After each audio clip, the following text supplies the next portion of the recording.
Hello, good afternoon. Thanks for tuning in. I thought it would be cool to do a 6 month impression of ownership with this car. And I did buy this brand new at Longo Toyota. And honestly, these past few months really kind of flew by. And I just kind of want to highlight and just kind of cover all the basis of what I experienced with it. I did some daily city driving and city highway driving, to mountain road driving, spirited driving, along with some car control. So I did slide this car around, just learning how to drift and just understand this.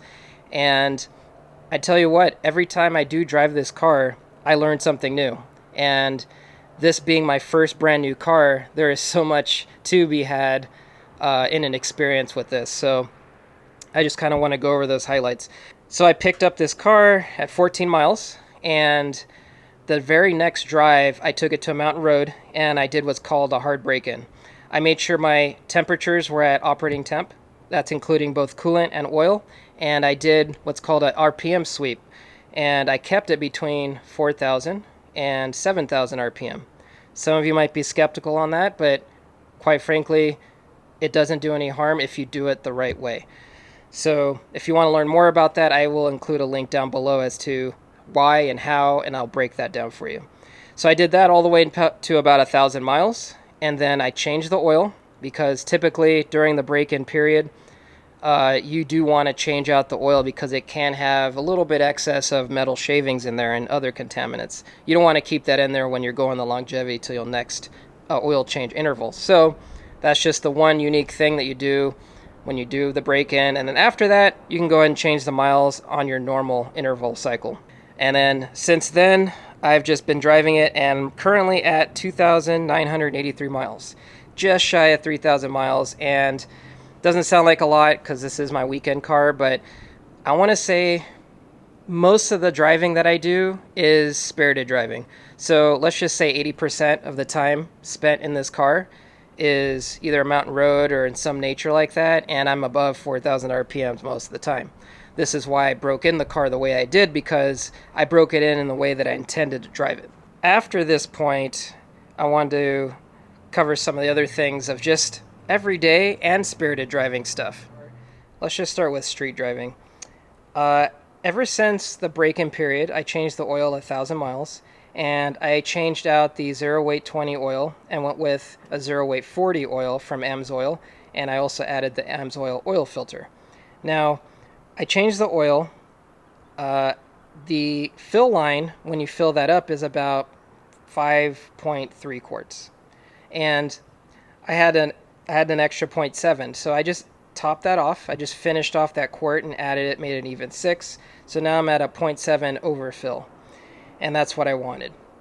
Now, little difference that I noticed from city driving, stop and go, is that it loses a little bit of torque down below. I'm like, okay, is that a big deal to me? Honestly, I don't think that's a big deal. There's an easy way to combat that, and it's just rev a little higher when you're taking off. Not a big deal. But if you are cruising and you're on like city traffic, highway traffic, and you're just in those lower RPMs, don't expect a lot of grunt from that, because it does add a little bit to that. Now, 4-cylinders generally don't generate a lot of torque down below 2 grand, but then this boxer engine, even more so, doesn't generate a lot of torque below 2 grand, and then add the oil change, viscosity increase, and the overfill, that adds to that. The reason that is because this is an open deck block. The way Subaru designed this is that there is oil passage from the oil sump, the oil pan going up into the block to where the pistons go up and down, or horizontal, side to side. So that oil overflow can more easily interfere with the reciprocating parts, the crank, the rods, and so on and so forth. So because of that interference, yes, you can experience a little bit of extra power loss. Now, for the trade-off of what my purpose was, is because I wanted to mitigate oil pressure drops when I intend to drive it hard and I'm going to go to the track. That was my purpose. I just wanted to get that out of the way and not have to worry about it till when I do see those scenarios. So that's my trade-off. I'd rather lose a few horsepower and gain the little bit of mitigated drops under those very specific circumstances. Now, do I recommend that for everyone? No, that's just what I did. Generally speaking, if you go with the 30 weight, you probably won't experience that as bad. Or if you're just a simple commuter in your car and that's all you use your car for, stick to the 20 weight. There is no reason to go otherwise. Subaru did it for economic purposes. They wanted to get those higher MPG numbers and they wanted to be a little bit more efficient. So be it. That's fine. That's just my experience. One thing I want to highlight here are pedal placements. Now, this may be something that can be overlooked and may not even be considered, but I know most cars today are mostly automatic and whatnot, so it's not even a thing. But honestly, when it comes to sports cars like this, the placement is pretty important. I want to start by saying how evenly spaced apart they are.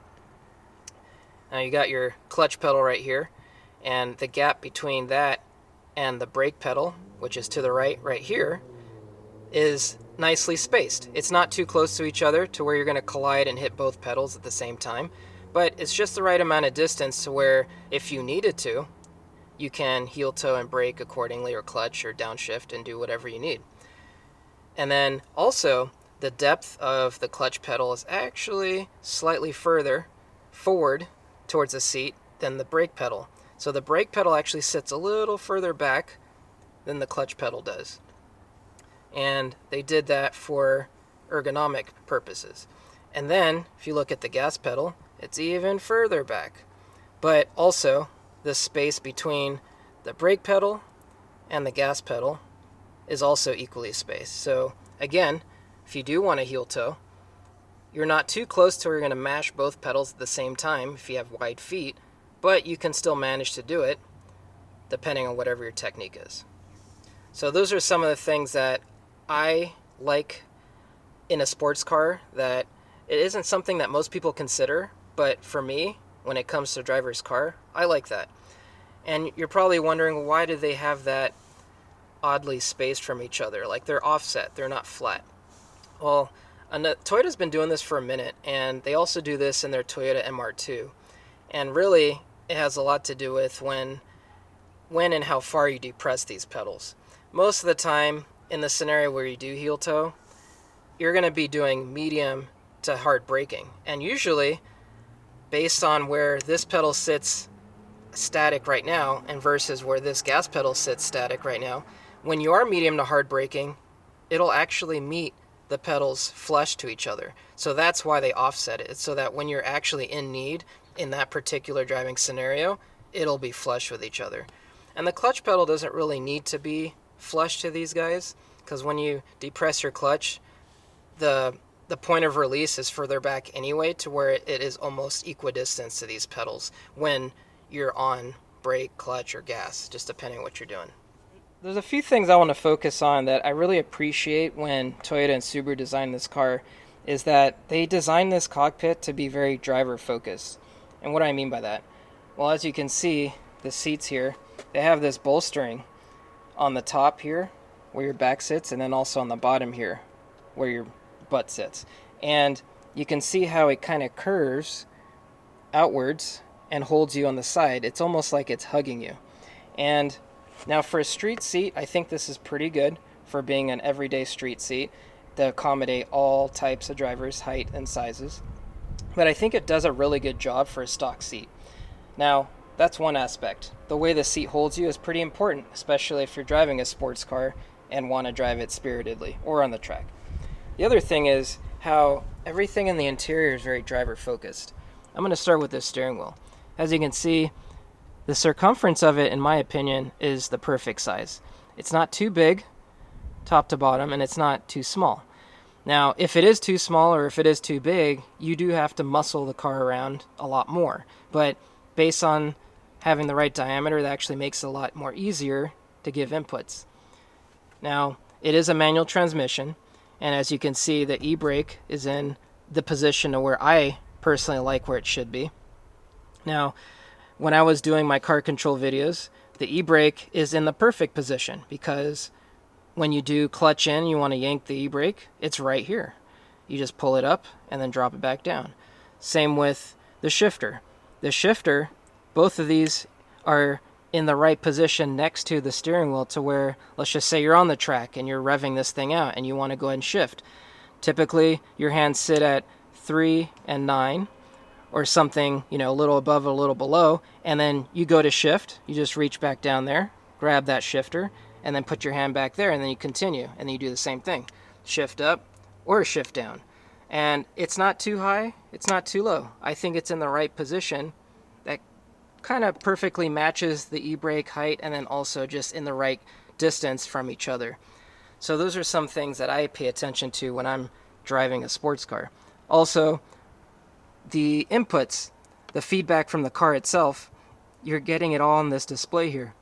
I really like the digital display, but it also tells you a lot, and it's a lot of feedback depending on what you're trying to do. It's all driver focused. As you sit here in the steering wheel, you are centered to the cluster, you're centered to the steering wheel, and you're within reach to these other components, the e-brake and the shifter. And then you have everything else in the car that are ergonomically friendly. Like you got your light adjustment here, hit the trunk if you need it. You got your vents on both sides. You got your infotainment system, and you got all the dials and the buttons and switches.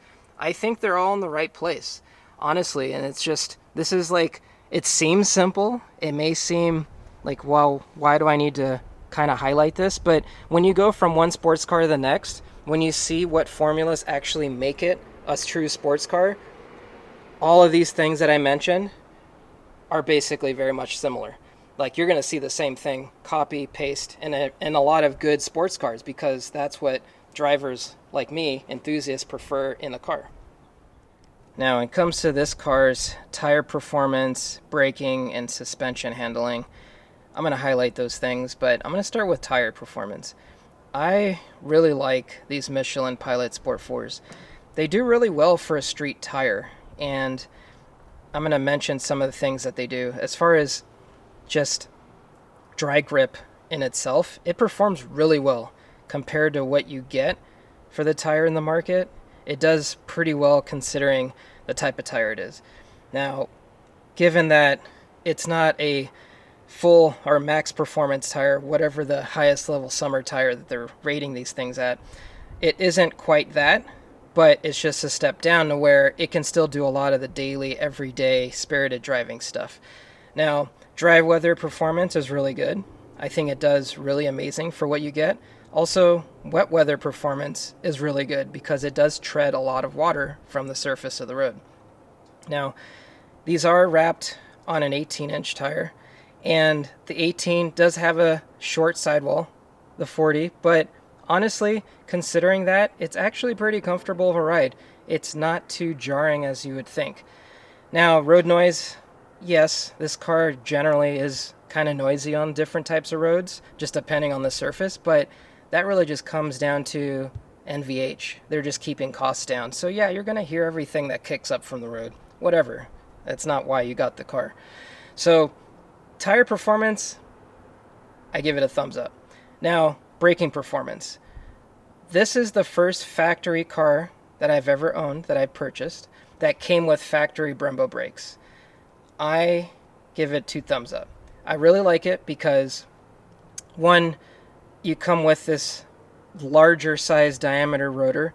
It's also a vented rotor, yes, but also with the much larger brake, caliper, and pad combo that it comes with.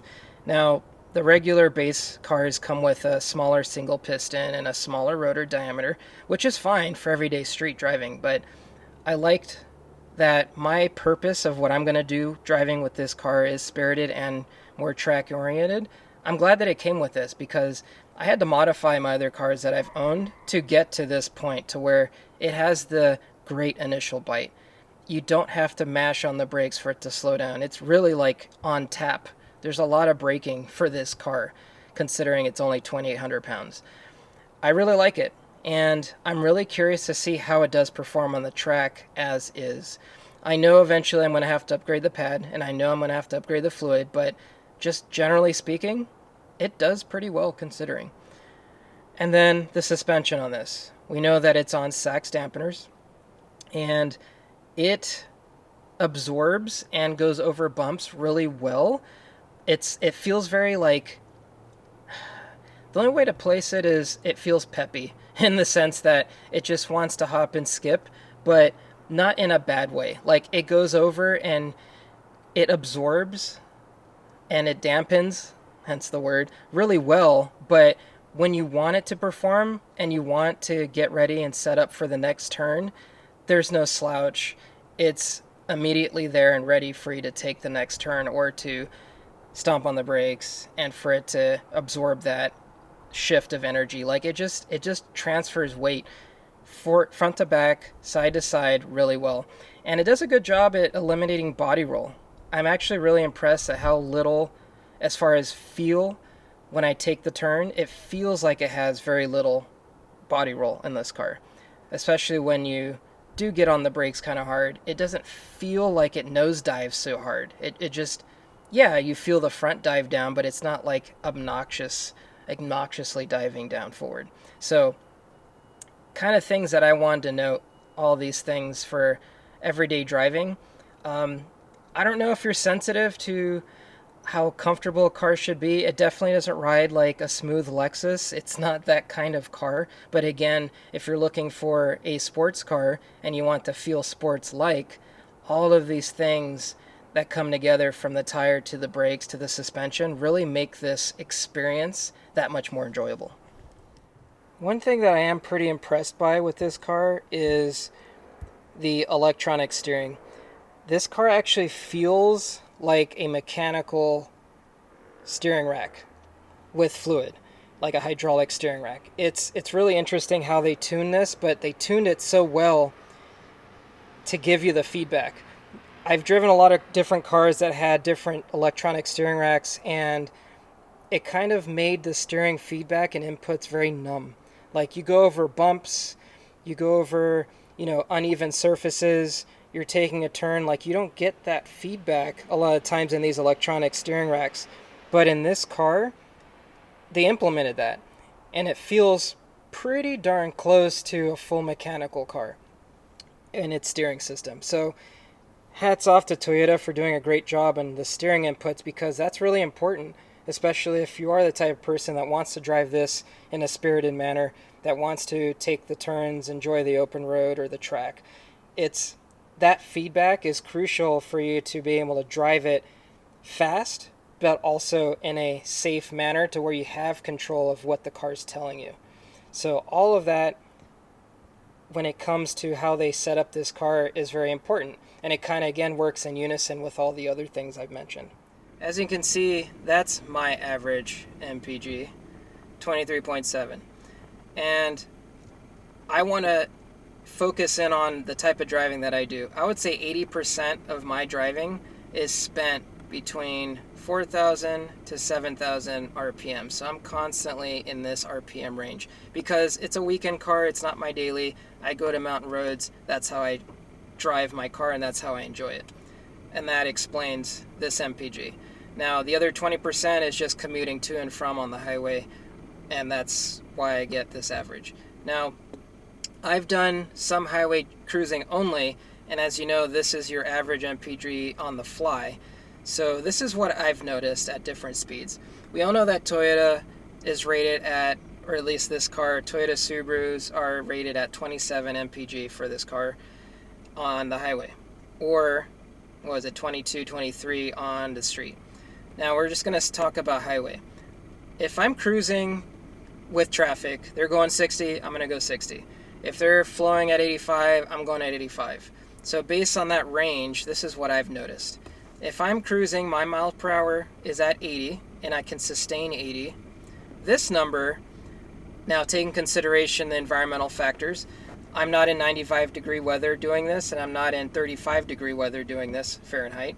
I'm also not doing uphills or downhills. I'm factoring in, this is what I've seen on a flat surface in the range of the 70-degree range. So let's just say 75 as a round number, okay? So 75 miles per gallon, 75 degrees Fahrenheit. Everything is stock on this car. I'm not talking about modified cars, because when you modify things, change wheels, add bolt-ons or whatever, this number can change. So stock car in the most ideal setting in the 70s, flat surface cruising at 80 miles per hour, I've seen 27. I'm like, okay, 27, 26, I accept that because that's what Toyota rated it at. If I'm cruising at 70 miles per hour and I can sustain 70 in those ideal conditions, this number changes. I've seen that go up to about, let's just say 28, 29. 29 is probably more of a solid number that I can sustain in that range. And then if my miles per hour is at the posted speed limit, which is around here is typically 65, or if I'm going 65 or slower, my MPG average increases to about 31 MPG or higher. I've seen it go higher most of the time, but I can typically sustain 31 as a strong number. So that's just based on my driving conditions that I've seen around here in the different types of weather. Now let's increase the range of temperature and let's increase up and down. And yes, that number can change, and that's why I haven't kind of done a round number of all those. So that's generally speaking what I've encountered with this car. So it is possible to get a higher MPG, but you have to consider all those factors of the conditions of your driving, the modifications, or your car being stock, and then there's so many other factors as well. Do you have your car fully packed, full trunk, back seats are filled up, you have your passenger, like, is it like fully weighted? Like, these are all things you have to consider. I wanted to get into the relationship between speed and then RPM in relation to your environment. Now, generally speaking, there's a lot of factors that go into it with physics, but the faster you go, the more wind resistance you have to encounter. Now, to battle wind resistance, that's where horsepower comes in, you have to push through the air with more power. The more power you have, or use, I should say, that you're putting out in order to battle the speed, you're consuming more fuel. So let's just say you're cruising, and there's other factors, right? There's road conditions, there's rolling resistance of the type of tire, the weight of your wheels, unsprung weight, all those other factors, right? But let's just keep it simple. The faster you go, the higher your RPMs are, the less fuel consumption you'll have, the less miles per gallon. Let's just say you're cruising at 80. Typically, your RPMs sit around let's just say between 3 to 5. Let's just say 3,500 to be a round number. Versus the speed limits locally here is 65. Let's just say you're going 60. If you're going 60, your RPMs are between 2 and 3. Let's just say like 2,800, 27. Let's just, for an example. Or lower because of if you're going a slower speed. Just depends. Like say you're cruising in traffic, you can't go any faster. Now, lower the RPM, the lower the speed, the higher your MPG. Assuming you're holding a consistent speed at a consistent RPM to get this consistent MPG. Now, there's a lot of other variables that go into consideration, but just to keep that in mind, if you want to go faster, you got to use more power. You got to use more RPM, you use more fuel. If you want to get better fuel, drive slower, lower the RPM, get better MPGs. For me personally, I have a hard time going slow, so for me to get MPGs, that's probably, if that was a deciding factor of my car purchase, I probably wouldn't buy any car and I'd just go with something very basic and boring. But that isn't the case here. But just to give you an understanding of what that relationship is, that's how you're able to gauge your miles per gallon. Kind of want to focus in on the back seat situation. I typically have only one passenger at a time in this car, and it's usually the plushie. But if I have a human, full-size human in this, and that's generally where the seat actually sits, so you can see that, yes, technically there's a back seat, but if you look down, based on where this seat is positioned, you can see that there isn't a whole lot of space right there for your legs.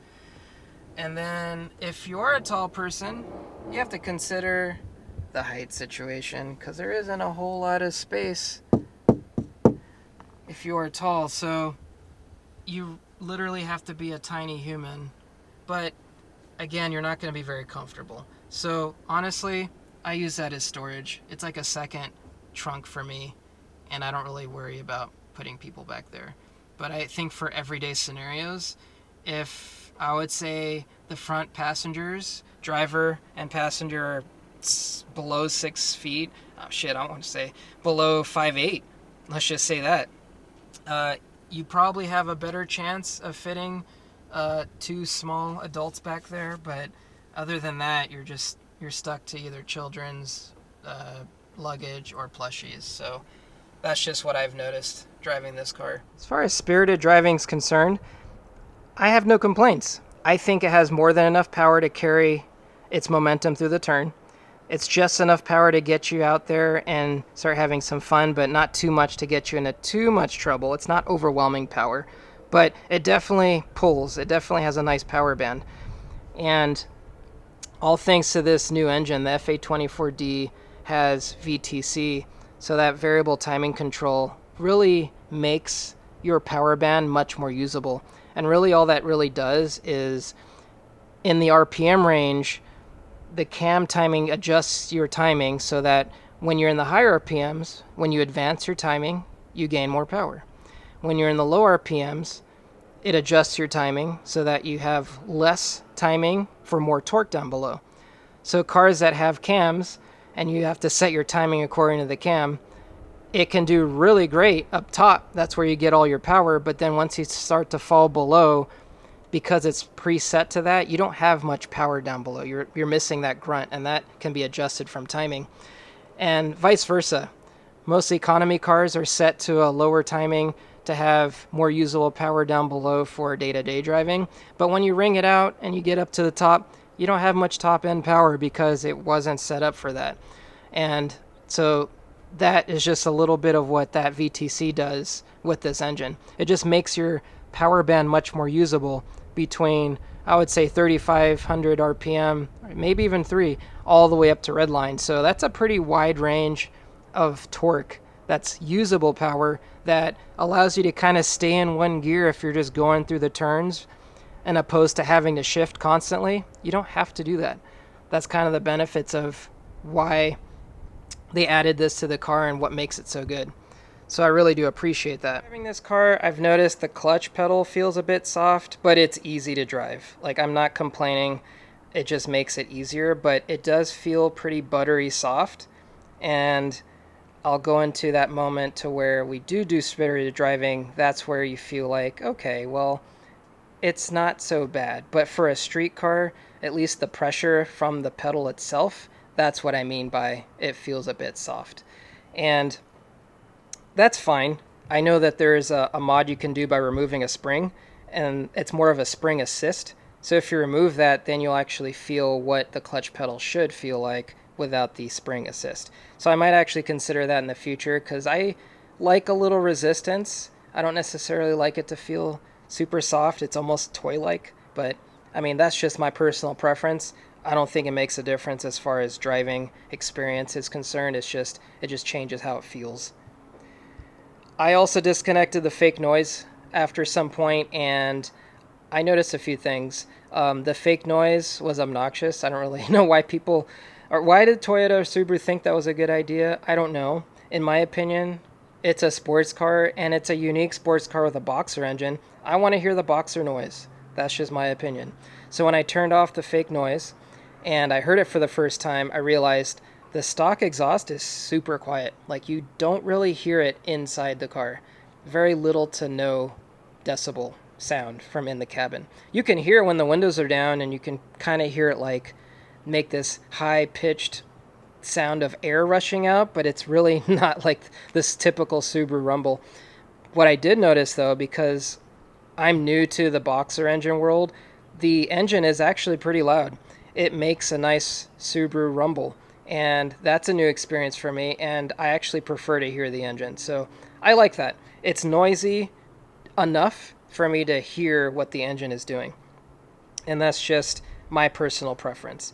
But eventually, would I like some more exhaust note and tone? Yes, I definitely would like a little bit more exhaust note and tone, because when I do go to the track, as soon as I put on that helmet, I'm probably not going to hear the engine very much, probably very little to none. I'm definitely not going to hear the exhaust. And I'm the type of person or driver that likes feedback from the car. So rather just staring at the RPMs, waiting for me to shift or waiting for that shift light to flash at me, I'd rather just hear the note of the exhaust pitch or engine tone and know, oh, I need to shift now. That's the type of driver I am. I just get the feedback from the car.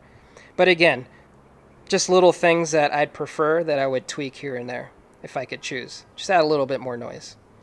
As far as transmission's concerned, I really like how this transmission feels. I think they did a great job as far as making it feel very mechanical. It does feel notchy, and what that means is when you're just pushing, when you're rowing through the gears, pushing or pulling that lever into the gear, you do feel it kind of like click, and it's almost as if you can imagine the most mechanical feel of, it's very industrial. It's almost as if you can feel the synchros meshing over the gear. Like it literally gives you that feedback vibration transferring from the gear shifter itself. And then when you're grabbing that shift knob, you can feel the vibration. So by any means, it doesn't have all the NVH in the world. It's actually very minimal. So you're going to get vibrations, you're going to get noises. Right now I hear, after been driving the car for a while, I hear clutch chatter. I hear a little bit more transmission noise, but that's normal because of you're just driving the car. Everything's kind of settling in. You're braking in. Just like you brake in the engine, your suspension bushings have to settle into place. So the car will actually brake in and get into a groove to where it doesn't feel as tight. Over a period of time, you start to feel things kind of loosen up, but then it just kind of sets into the place that it needs to be. Same with your shocks. It kind of sets into where it needs to be. Tires are the same. Brakes are the same. The noise, the clutch is the same. But now it's noisier because I've already been driving it for a period of time, kind of banging on it a little bit, and that's what happens. So yes, it's noisy because there is little to no NVH in this car, but that's strictly to keep the cost down. And I'm not complaining. I just like the feedback that I'm getting. It lets you know that you're really driving a very basic driver's car. And transmission and differential, I like the differential in this. I think it does really well with the Torsen, and I got to experience it a little bit more when I was doing car control with this car. And when you slide the car, it lets you know that, oh, I'm here, I'm ready to spin both the tires. Like the Torsen is really kind of on tap, and it lets you know. Same with when you're driving it spiritedly.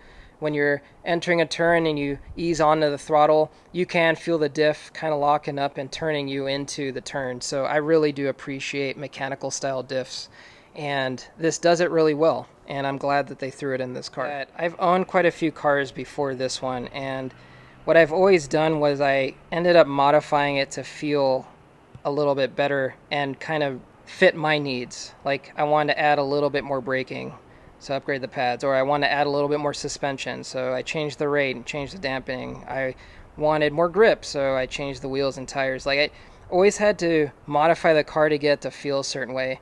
And because I've modified older cars and I've only driven older cars, most of them don't feel as nice as a newer car. And I mean newer as in like the last decade. With this, I feel like this car came from factory feeling like what I did to my previous cars just to get it to this point. And I think that's saying a lot for someone that just wants to get in something and just go, because I think this does a lot of many great things for an everyday car.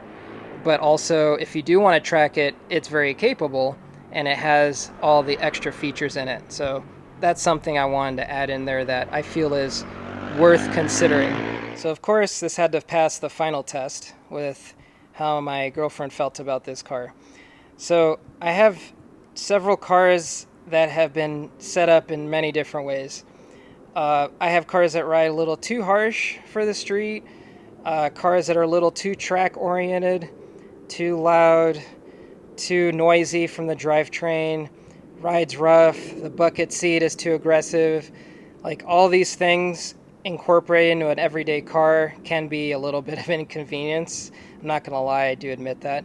But if I had to say anything as far as how a passenger would feel in this car, it is passenger princess approved. So if you're wondering how would your passenger feel in this car, If you've had other modified cars, this one passes. So I give this a check mark.